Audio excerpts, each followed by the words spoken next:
Hello everyone, my self मानू तोमर और आज हम पढ़ेंगे एक बार डेफिनेट इंटीग्रेशन।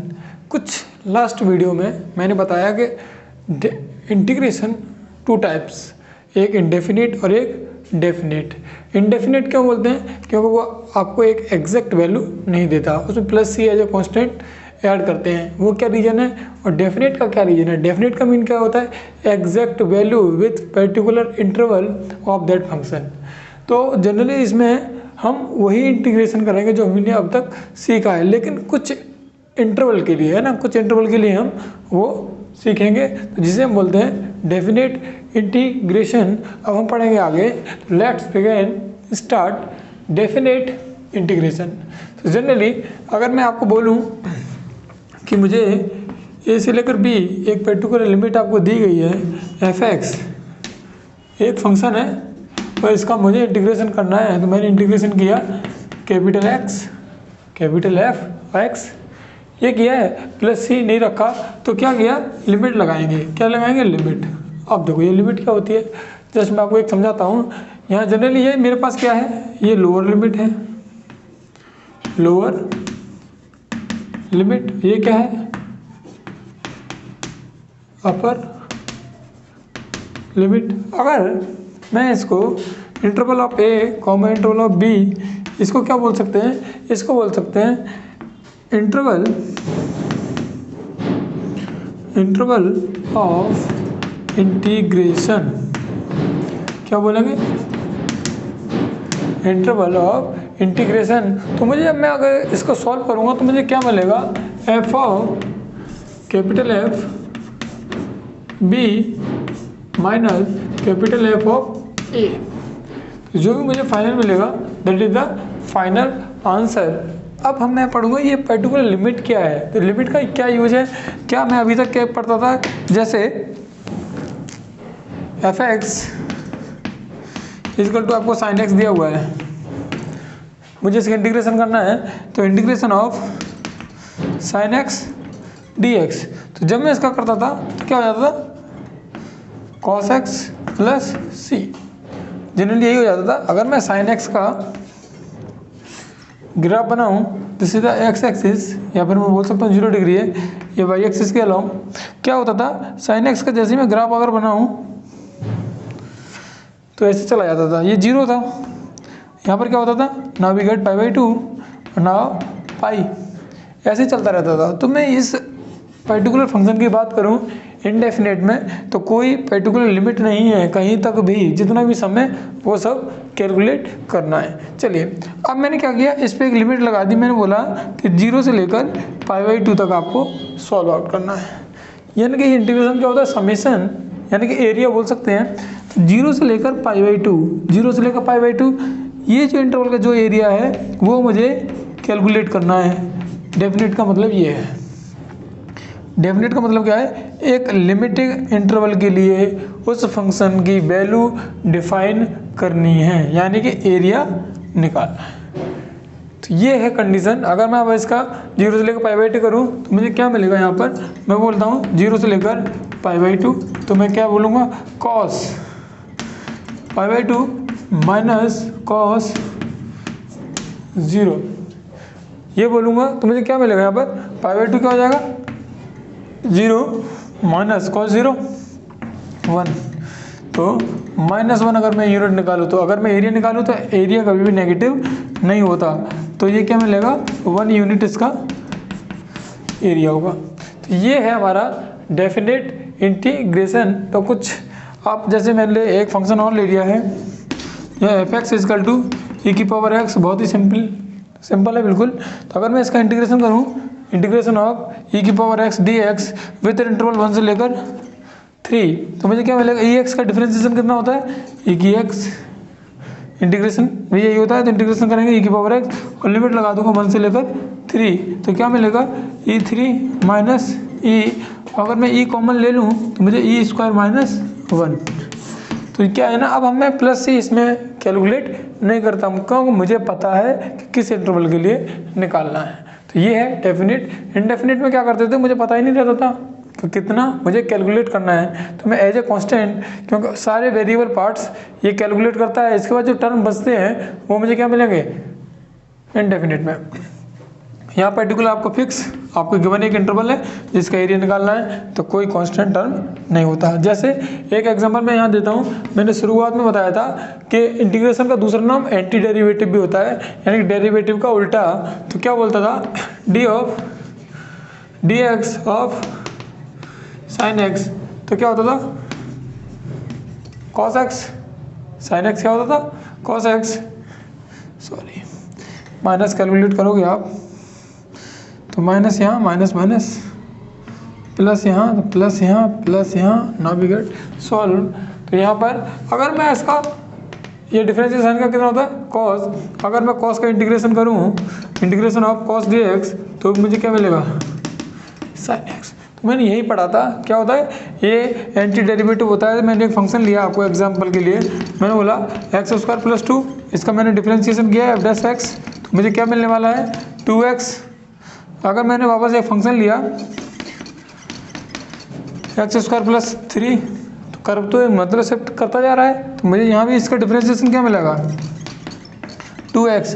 अब मैं बोलूँ कि मुझे 2x का इंटीग्रेशन करना है, तो इंटीग्रेशन ऑफ 2x आपको क्या मिलने वाला है 2 तो बाहर आ जाएगा, तो इंटीग्रेशन x का क्या होता है एक्स स्क्वायर बाई 2, तो मुझे ये तो मिल जाएगा, लेकिन जो ये टर्म है ये कहाँ है, ये गायब हो जाती है। इसीलिए मैं इनडेफिनिट में प्लस सी का यूज़ करता था। लेकिन यहाँ पर आपको एक इंटरवल दिया हुआ है, उस इंटरवल के लिए निकालना है, तो आपको वो पर्टिकुलर वैल्यू एग्जैक्ट वैल्यू आपको मिल जाएगी, तो आप सी नहीं लगाएंगे। और जिस जिस इंटीग्रेशन में सी नहीं लगेगा उस इंटीग्रेशन को डेफिनेट इंटीग्रेशन कहते हैं। तो ये था डेफिनेट इंटीग्रेशन, एक पर्टिकुलर इंटरवल के लिए निकालना होता है, और इनडेफिनेट इनफाइनाइट टर्म तक। चलिए, तो ये था एक इनडेफिनेट और ख़त्म होने के बाद डेफिनेट इंटीग्रेशन का पार्ट। तो हम अगला टॉपिक पढ़ेंगे प्रॉपर्टीज ऑफ डेफिनेट इंटीग्रेशन। कोई प्रॉपर्टीज खास नहीं है, कुछ 2 से 3 प्रॉपर्टीज हैं जो बार बार न्यूमेरिकल में आती है, जैसे सॉल्व होता है, बहुत ही बेसिक इंपॉर्टेंट है। कुछ बहुत ही बेसिक हैं, एज ए नॉलेज के लिए आप सीख सकते हैं। तो प्रॉपर्टी नंबर 1, तो मैंने नाम दिया है P1।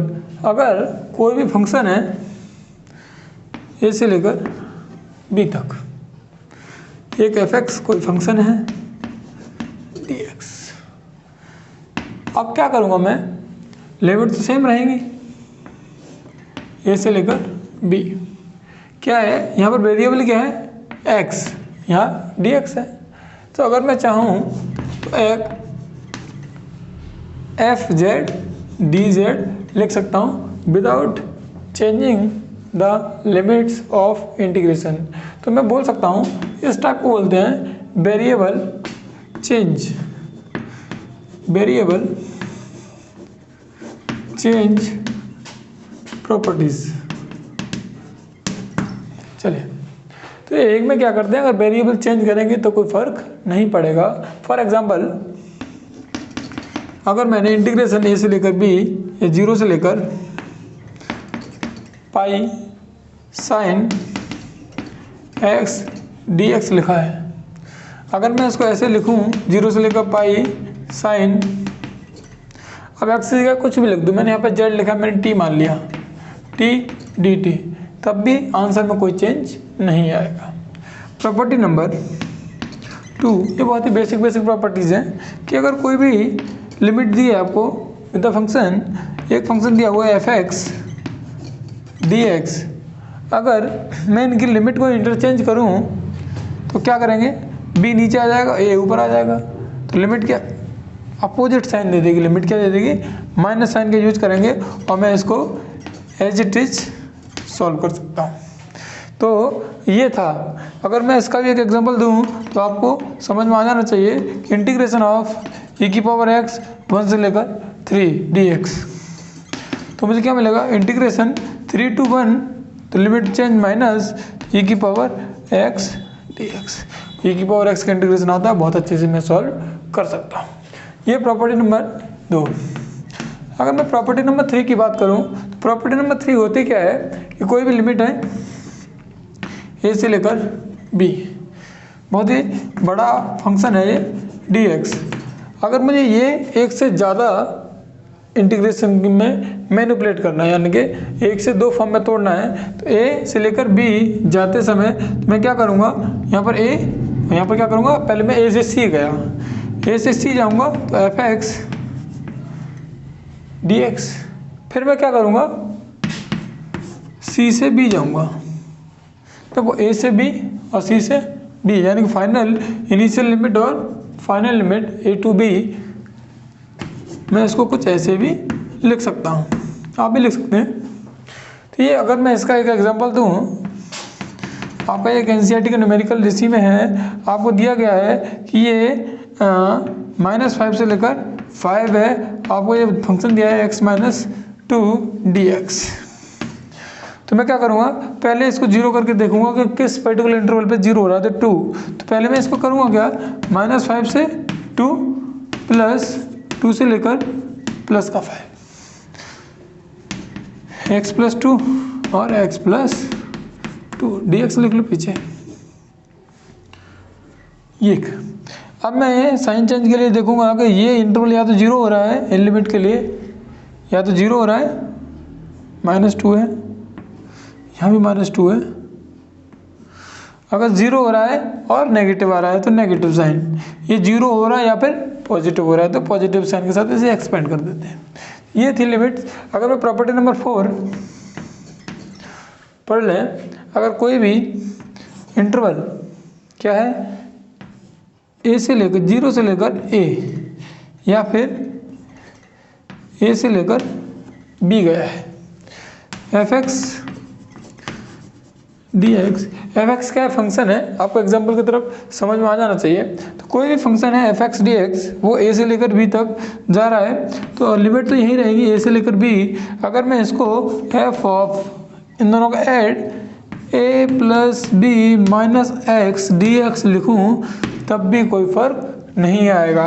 अगर यहाँ पर जीरो, यहाँ पर एक और पार्ट लिख लेते हैं एक, तो बहुत ही छोटा केस है ये भी, 0 से लेकर a तक कोई भी फंक्शन गया है dx, तो क्या करेंगे, यहाँ इंटीग्रेशन 0 से लेकर a ही होगा, लेकिन f a - x dx दोनों पार्ट क्या होंगे, बराबर होंगे। तो ये 4 प्रॉपर्टीज थी जिन्हें मैं एक एक करके इन्हीं आइडेंटिटियों में यूज करूँगा। चलिए प्रॉपर्टी नंबर 5। प्रॉपर्टी नंबर 5 में है क्या, अभी तक मैंने 4 प्रॉपर्टी पढ़ी हैं, बहुत ही सिंपल केसेस है। अब मैं अगली प्रॉपर्टीज पढ़ता हूँ। इसमें क्या बोला है, कोई भी फंक्शन है 0 से लेकर 2 टाइम ऑफ लिमिट a तक इसका इंटरवल है। ये एक फंक्शन है fx as important properties dx। According to condition मैं इसको ब्रेक डाउन कर सकता हूँ, कैसे, 0 से लेकर a, 2 कहाँ है, 2 टाइम लिख रहा हूँ, प्लस 0 से लेकर a, सेम इंटरवल, एक तो fx है dx। अगर मैं इसको लिखूँ, अभी प्रॉपर्टी इससे जो पिछली प्रॉपर्टी लिखी है कि क्या लिखेंगे, 0 से लेकर 2a f 2a - x बराबर होता है। अभी लिखाया है प्रॉपर्टी नंबर 4। तो अगर मैं इसको पूरे फंक्शन को अगर ये लिख दूं तो कोई परेशानी नहीं होगी। तो f of 2a - x dx लिख सकते हैं, हाँ लिख सकते हैं। चलिए ये नीचे का जो है, चलिए अब आगे देखो, इसका एक पार्ट मैं यहाँ पर ड्राइव करता हूँ। चलिए यहाँ पर ड्राइव कीजिए आप। यहाँ पर क्या है, एक टाइम है मैं 0 से लेकर अगर कोई 2a दिया हुआ है फंक्शन के लिए, तो मैं क्या कर सकता हूँ, 2 टाइम ऑफ 0 से लेकर a fx dx, ये भी लिख सकता हूँ, हाँ बिल्कुल लिख सकते हो। सेकंड पार्ट ये कब लिख सकता हूँ, if fx equal to f of 2a - x, तो मैं ऐसा लिख सकता हूँ। दूसरी कंडीशन में बी पार्ट है इसका, बी पार्ट में क्या है कि अगर ये इसका अपोजिट हो गया, यानी कि 0 से लेकर 2a fx dx बराबर 0, 0 कब होगा if fx is minus function of 2a minus x। हाँ 0 हो जाएगा क्योंकि मैंने 2 टाइम लिखा है, जितना एरिया ये है वो इसका अगर नेगेटिव निकला है तो दोनों कैंसिल आउट हो गए, क्या मिलेगा मुझे 0 मिलेगा। हाँ ये सही है।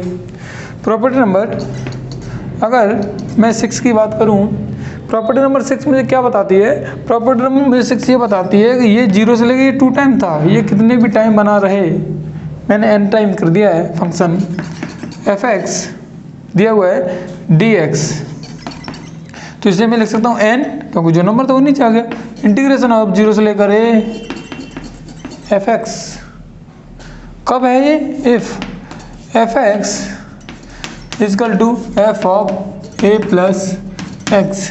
ये कंडीशन ना चेक करते चलना आपका, है ना, कंडीशन बन रही है जब ये प्रॉपर्टी यूज करेंगे। और इसके बाद एक लास्ट प्रॉपर्टीज है हमारे पास, प्रॉपर्टी नंबर 7। प्रॉपर्टी 7 मुझसे क्या कहती है, प्रॉपर्टी ये बोलती है कि अगर लिमिट एज ए सिमेट्री बता रही हो -a से लेकर a तक कोई भी फंक्शन है dx, तो इसके 2 पार्ट हैं, 1 2। पहला पार्ट क्या कहता है, ये कहता है अगर 2 टाइम ऑफ 0 से लेकर a fx dx if fx is even function. अगर fx एक इवन फंक्शन है -x equal to of fx, तो इसे मैं 2 टाइम के फॉर्म में लिख सकता हूँ। इस दूसरे में क्या है, इजकल टू 0 कब, if fx is an odd function. तो ओड फंक्शन क्या होता है आपको पता होना चाहिए, f of -x equal to minus of fx। तो ये इंपॉर्टेंट कंडीशन है आपकी, ये बहुत बार सवाल कॉम्प्लिकेटेड कर देते हैं, लेकिन हम ये चेक ही नहीं करते कि इस पूरे फंक्शन में कोई ऑड फंक्शन भी है। अगर ऑड फंक्शन होता है तो उसका इंटीग्रेशन क्या होता है, 0। ये बहुत ही इम्पोर्टेंट है। तो आप इन सातों प्रॉपर्टीज़ को एक बार रिवाइज करने के बाद ही आप एक्सरसाइज को सॉल्व करेंगे। तो कुछ यूजफुल प्रॉपर्टीज़ भी हैं जिनमें ये कहाँ यूज होता है जनरली। सबसे पहले हम देखेंगे डेफिनेट में, हम एक सिंपल इंटीग्रेशन को सॉल्व करने के बाद upper limit minus lower limit put करने के बाद जैसे मुझे जो वैल्यू मिलती है उससे सिंपल टू सिंपल सवाल सॉल्व हो जाते हैं। अगर इस प्रॉपर्टी से सॉल्व नहीं होती तो प्रॉपर्टी फॉर्मेट बनाने के लिए मैंने ये जो 7 प्रॉपर्टी लिखाई हैं, इनको पर्टिकुलर यूज़ करने के बाद पहले उस किसी भी इंटीग्रेशन को पहले फंक्शन में, यानी कि ऐसा फंक्शन जिसका मैं इंटीग्रेशन कर सकूं, इस फंक्शन में मुझे लाना पड़ता है। किसका यूज़ करके, जो 7 प्रॉपर्टीज़ लिखाई हैं, जिसमें हमने एक चीज़ सुना होगा इंटीग्रेशन लिमिट्स ऑफ सम या सम ऑफ लिमिट्स के नाम से, जिससे हम फर्स्ट प्रिंसिपल ऑफ इंटीग्रेशन भी कहते हैं। आपने पढ़ा होगा फर्स्ट प्रिंसिपल ऑफ डेरिवेटिव, जिसमें f of x plus H minus F x upon में एच, तो समथिंग लाइक दैट। तो फर्स्ट प्रिंसिपल जो हमारे इंटीग्रेशन का है वो लिमिट्स ऑफ सम में आपको मिल जाएगा। उसके लिए कुछ यूजेबल प्रॉपर्टीज़ हैं जहाँ मैं उन्हें यूज़ करता हूँ। ऐसी सीरीज बनती हैं जिनको मुझे समेशन नहीं पता है, उन समेशन को पता करने के लिए आप देख तो ए पी का यूज़ कर सकते हैं, जी पी का यूज़ कर सकते हैं, लेकिन कुछ ऐसी सीरीज़ बनती हैं जिनमें nth टर्म निकालना बहुत मुश्किल होता है, तो वो कॉम्प्लिकेटेड सीरीज अब मैं आपको लिखाऊँगा। ये कोई 4 से 5 प्रॉपर्टीज़ होंगी जहाँ पर आपको लिमिट ऑफ सम में यूज़ करने को मिलेंगे। तो सबसे पहले क्या था, सम ऑफ, सबको आता है, sum of n natural number, sum of n natural number. तो नेचुरल नंबर आपको पता है क्या होते हैं, 1 + 2 + 3 + and so on up to n तक। तो ये एक एपी है और इसको मैं एसएन का फॉर्मूला यूज करने के बाद मैं इसको प्रॉपर्ली सॉल्व कर सकता हूँ। ये तो मुझे बहुत अच्छे से आती है। दूसरा, sum of square of n natural number. तो यहाँ पर देखेंगे जैसे 1 का स्क्वायर हो गया, 2 का स्क्वायर हो गया एंड सो ऑन, n का स्क्वायर हो गया। तो मुझे यहाँ से क्या मिलने वाला है, आप इसमें अब ये पैटर्न बन गया जीपी का, तो आप जीपी पैटर्न बेस पे निकाल सकते हैं, और भी कोई सीक्वेंस मिले तो आप निकाल सकते हैं। तो क्या करेंगे, n + 1 2n + 1 अपॉन में 6, ये कुछ टर्म है जो आपको यूज में मिल सकता है। तो ये एक sum of square of n natural numbers का जो सम है वो कुछ इतना टाइम नहीं मिलेगा आपको सॉल्व करने का, क्योंकि बहुत ही 3 घंटे में ज़्यादा क्वेश्चन सॉल्व करने होते हैं। तो एज ए प्रैक्टिस बेस्ड आपको ये आइडेंटिटी याद ही हो जानी चाहिए, जिससे आपको पेपर में टाइम बचाने का मौका मिले। अगला, sum of cube of n natural number, n natural number, जैसे 1 का क्यूब, 2 का cube and so on, n का क्यूब। इसमें क्या होता है, n + 1 पूरे का होल स्क्वायर अपॉन में 4, या फिर 2 भी लिख सकते हो होल स्क्वायर के बेसिस में। ऐसे ही अगर आप जीपी की बात करोगे, जैसे आप अगर जीपी की बात करोगे तो a + AR + AR square and so on ARn-1। अगर मैं इसका सम निकालूं तो मुझे मिलेगा ARn-1 अपॉन में r-1, ठीक है, और r > 1 होता है। कुछ ट्रिग्नोमेट्रिक फॉर्म में भी आपको लिमिट्स दी हुई हैं, वो आप प्रॉपर्ली यूज, लेकिन एज ए एनसीईआरटी आप इन 4 प्रॉपर्टीज़ को बार बार यूज में आएंगी। तो ये 4 प्रॉपर्टीज आपको इस एक्सरसाइज के लिए बहुत ही हेल्प करेंगे। इस एक्सरसाइज में से एक ही क्वेश्चन अभी तक पूछा जाता था 6 मार्क्स का, लेकिन due to lockdown the out of syllabus, तो this is exercise not compulsory in exam 12th 2021। ये एक इलस्ट्रेशंस है, बहुत बार आ चुका है एग्जाम में, मोस्ट इम्पोर्टेंट 2008, 2010, 2013, 2014, 17, 18 एटसेट्रा। तो मतलब हर 2 साल में रिपीट कर रहा है ये। तो अब इसके बाद 18 के बाद 19, 20, 21 है, 21 में पेपर है, हो सकता है एक्सपेक्ट कर रहे हैं कि ये वाला क्वेश्चन आपसे पूछा जाए।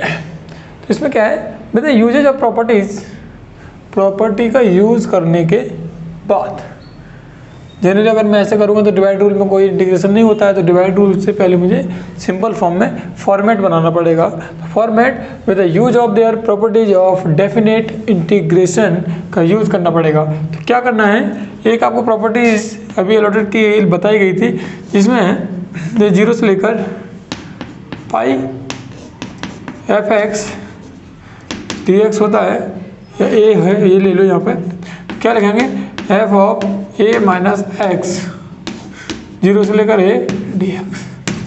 इस प्रॉपर्टी को अगर मैं यूज़ करूँ यहाँ पे तो मुझे क्या मिलेगा, तो ये अगर ये i है मेरे पास, इसे सॉल्व करेंगे तो मुझे क्या मिलेगा, तो एक जहाँ जहाँ x है वहाँ पर पाई माइनस x पुट कर दिया जाएगा, 10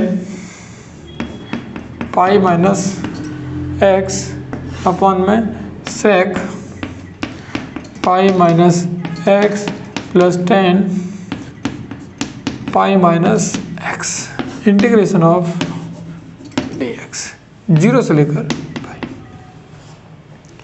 हाँ, यहाँ तक तो ऑपरेशन नहीं है, मैंने इसको इक्वेशन नंबर 1 ही मान लिया direct.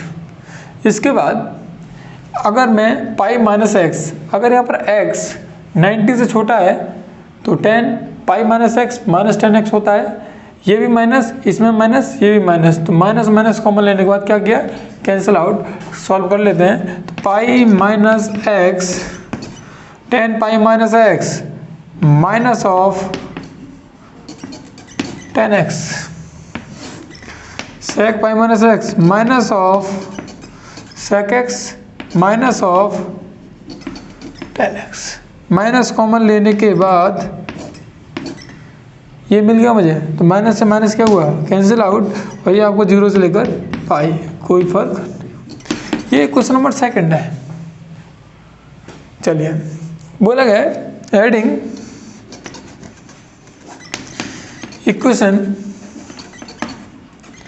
1 and 2, adding equation 1 and 2, तो मुझे क्या मिलेगा, पहले और दूसरे को मैं ऐड जैसे ही करता हूँ तो मैं दोनों को लिख लेता हूँ, क्या मिलेगा, तो ये भी आई था, इसमें कोई चेंज ही नहीं आया, ये भी आई है, आई और आई कितना होता है 2i equal to X, tan X, यहाँ से कॉमन लेंगे 10x को, यहाँ से भी कॉमन लेंगे तो pi minus x plus x, तो माइनस एक्स से एक्स कट जाएगा तो क्या बचेगा पाई। सॉल्व कर लेते हैं, x 10x, एक स्टेप थोड़ा ज़्यादा लग जाएगा इसमें, मैं छोटा करने की कोशिश कर रहा था, 10x अपॉन में क्या मिलेगा, सेम है, तो sec x प्लस 10x। अब इंटीग्रेशन थोड़ी ना हुआ है, जीरो से लेकर पाई dx। अब मैं आगे इस फॉर्मेट को सॉल्व करूं, तो यहाँ पर जैसे सॉल्व करूंगा तो मैं मल्टीप्लाई करूँ या फिर यहाँ से भी 10x पूरे में से ऊपर से कॉमन ले लेंगे, तो क्या मिलेगा, इंटीग्रेशन जीरो से लेकर पाई, यहाँ पर 2i हो चुका है, 2i क्या मिलेगा, x 10x में से पूरी लाइन में 10x अगर मैं कॉमन ले लेता हूँ, 10x अगर मैं कॉमन ले लूँ तो क्या मिलेगा, आगे तो x plus pi minus x, तो x कट गया, नीचे क्या है SMS sec x plus 10x, यहाँ पे dx है, लिख लो dx। पाई कांस्टेंट टर्म में तो बाहर चला जाएगा, तो मैं यहीं आगे लिख लेता हूँ, 2i equal to pi integrated part of zero से लेकर पाई 10x और sec x प्लस 10x और dx। लेकिन इस प्रॉपर्टी का यूज करके मैंने क्या पाया कि यहाँ पर एक पार्ट था x का, किसका, x का, by the use of their property of definite integration, उसके बाद मुझे जो फाइनल मिला है यहाँ पर x नहीं है, तो मैं क्या कर रहा हूँ, फॉर्मेट बनाने के लिए तो कोई काम कर रहा हूँ, यानी कि हमारा कुछ चेंज आ रहा है फंक्शन में। अब देखेंगे हम इसको आगे सॉल्व करने के बाद। तो ये क्या है, 2i equal to pi integrated part of zero से पाई, इसकी लिमिट है 10x अपॉन में sec x प्लस 10x। अगर मैं इसे रेशनलाइज पैटर्न से सॉल्व करूं आइडेंटिटी लगाने के बाद, तो मुझे क्या मिलेगा, यहाँ पे sec x minus 10x upon में sec x minus 10x, simple था। आगे जैसे ही मैंने देखा पाई इंटीग्रेटेड पार्ट ऊपर क्या आएगा, 10x और sec x माइनस 10x, नीचे क्या आएगा, sec square x minus 10 square x। तो sec square x minus 10 square x equal to 1, तो मैं इस पूरे की जगह पर क्या लिख दूंगा, 1। तो आगे मुझे मल्टीप्लाई करने के बाद क्या मिलेगा, 2i equal to pi zero से लेकर पाई, क्या मिलने वाला है, 10x sec x minus 10 square x। अब मैं सॉल्व करता हूँ, ये थोड़ा उल्टा लिखने की वजह से चेंज हो गया है। अब मैं वापस लिखूँगा, तो 2i इक्वल टू में पाई, फाइनल आंसर की तरफ जीरो से लेकर पाई। अगर मैं इसका इंटीग्रेशन अलग अलग करूँ, सेक एक्स टेन एक्स, ये ब्रैकेट लगाने के बाद तो जो दूसरा पार्ट है minus integration of tan square X को सेक स्क्वायर माइनस वन, तो sec square X D X minus integration of one D X. Limit सब पे सेम रहेगी, जीरो से लेकर पाई, जीरो से लेकर पाई। चलिए मैं सॉल्व करता हूँ यहाँ से। जैसी वैल्यू मुझे मिलेगी इसकी, ये इंटीग्रेशन किसका है, पाई ब्रैकेट किसका है, sec x zero to pi minus इसका tan x zero to pi minus x zero to pi, यही है। चलिए सेक एक्स, सेक पाई के लिए क्या आएगा, pi of sec pi minus one minus of sec zero one, minus of इन दोनों केसों में क्या होता है, जीरो माइनस पाई। तो यहाँ पर मुझे क्या मिलेगा,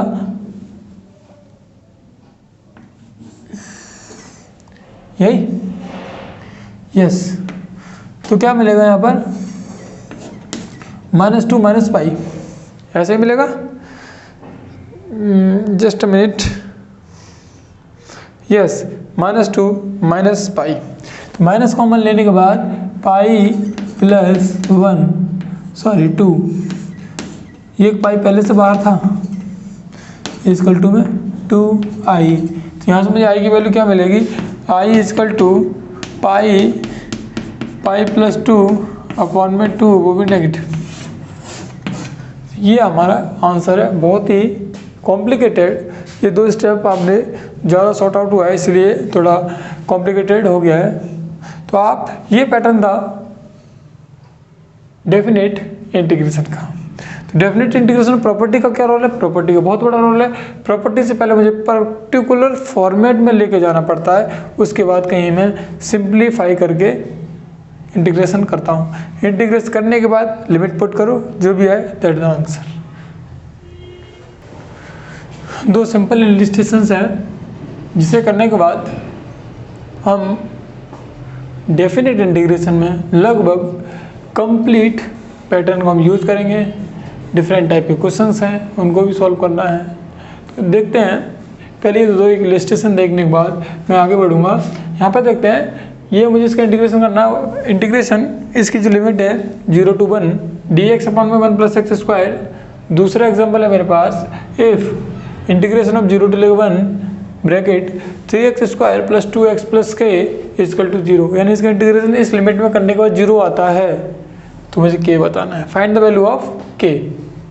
चलिए, तो मुझे कुछ बेसिक फॉर्मूलेज ऑफ इंटीग्रेशन के अगर मुझे याद हैं, तो मैं ये देख पा रहा हूँ कि ये मुझे किसका इंटीग्रेशन है, डायरेक्ट टेन इनवर्स एक्स का इंटीग्रेशन होगा एक लाइन में। यस, अगर पता है तो एक ही लाइन लगता है। क्या लिखेंगे, tan inverse one minus tan inverse zero. तो क्या मिलेगा, टेन इनवर्स वन कब होता है, ten pi by four minus tan inverse zero कब होता है, टेन ज़ीरो। अगर ये कॉम्प्लिकेटेड है, मैंने कैंसिल आउट किया तो क्या मिलेगा, पाई बाई फोर, इधर क्या मिलेगा ज़ीरो। तो answer is pi by four.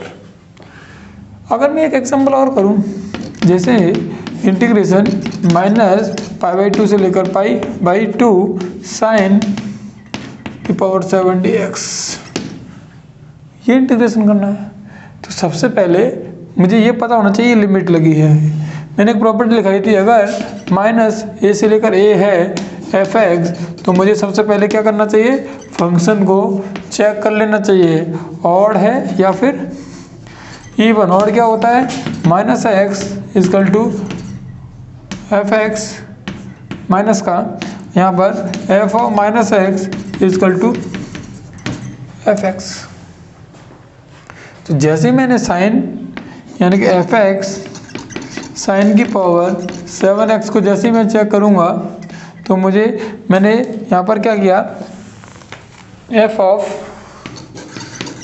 Minus x, तो क्या लिखेंगे साइन की पावर 7 ऑफ माइनस एक्स, तो माइनस ऑफ साइन की पावर 7 एक्स। यानी ये फंक्शन था, यहाँ पर माइनस आगे आ गया है, ये फंक्शन था यहाँ पर माइनस आगे आ गया है,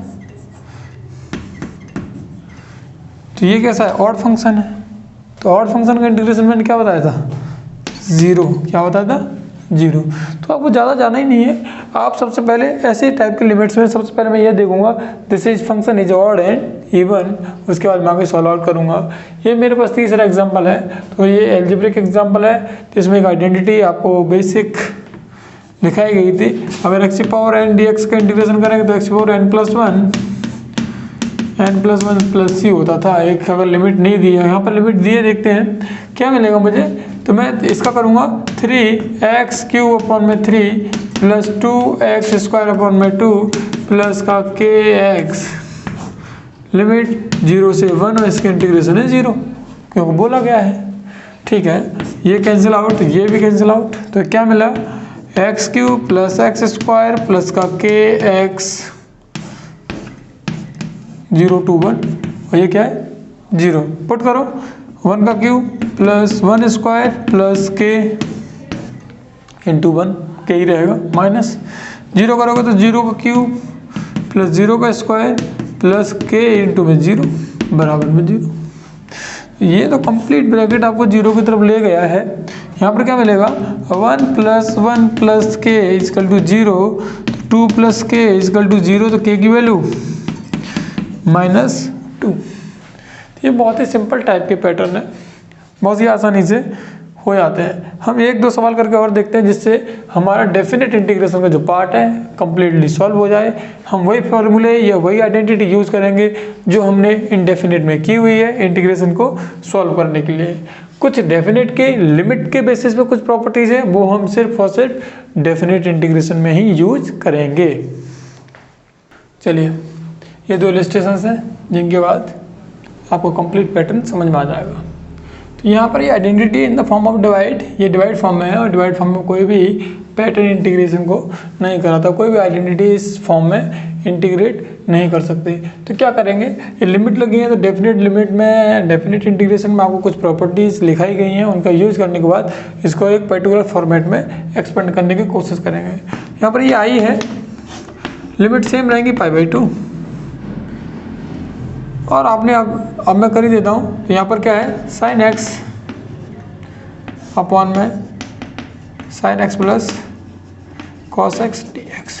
आपने एक आइडेंटिटी पढ़ी होगी f(x), लिमिट अगर 0 से लेकर a है dx, तो मुझे क्या मिलता है 0 से लेकर a f of a minus x बराबर होते हैं। यही मैं यहाँ करूँगा, तो मुझे क्या मिलेगा i इक्वल टू 0 से लेकर π/2, क्या मिलेगा साइन π/2 माइनस एक्स अपॉन में cos π/2 minus x plus sine π/2 minus x.